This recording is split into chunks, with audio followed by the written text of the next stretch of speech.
शिव महापुराण, शिव का रौद्र रूप वीरभद्र। आज हम आपको शिव का रौद्र रूप वीरभद्र का अवतार कैसे हुआ उसकी कहानी बताएंगे। तो चलिए फिर सुनते हैं वीरभद्र की कहानी। यह अवतार तब हुआ था जब ब्रह्मा के पुत्र दक्ष ने यज्ञ का आयोजन किया, लेकिन भगवान शिव को उसमें नहीं बुलाया। जबकि दक्ष की पुत्री सती का विवाह शिव से हुआ था।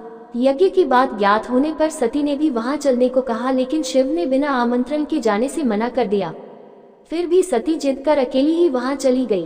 अपने पिता के घर जब उन्होंने शिव का और स्वयं का अपमान अनुभव किया तो उन्हें क्रोध भी हुआ और उन्होंने यज्ञवेदी में कूदकर अपनी देह त्याग दी।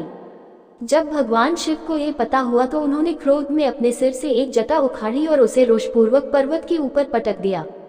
उस जटा के पूर्व भाग से महाभयंकर वीरभद्र प्रकट हुए। शास्त्रों में भी इसका उल्लेख है। क्रुद्ध सुदिष्टिष्टपुट सधूर्जटिष्टा तैद्वहलिष्टोग्र रोचिषम उत्कृत्य रुद्र सहसोक्तितो हसन गंभीर नादो विसृजता भुवि ततोतिकायस्तनुवास प्रशंदित श्रीमद्भागवत। अर्थात सती के प्राण त्यागने से दो ही भगवान शिव ने उग्र रूप धारण कर क्रोध में अपने होंठ चबाते हुए अपनी एक जटा उखाड़ ली, जो बिजली और आग की लपट के समान दीप्त हो रही थी। सहसा खड़े होकर उन्होंने गंभीर अट्टहास के साथ जटा को पृथ्वी पर पटक दिया। इसी से महाभयंकर वीरभद्र प्रकट हुए। भगवान शिव के वीरभद्र अवतार का हमारे जीवन में बहुत महत्व है।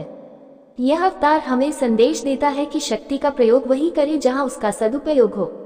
वीरों के दो वर्ग होते हैं, भद्र एवं अभद्र वीर। राम, अर्जुन और भीम वीर थे।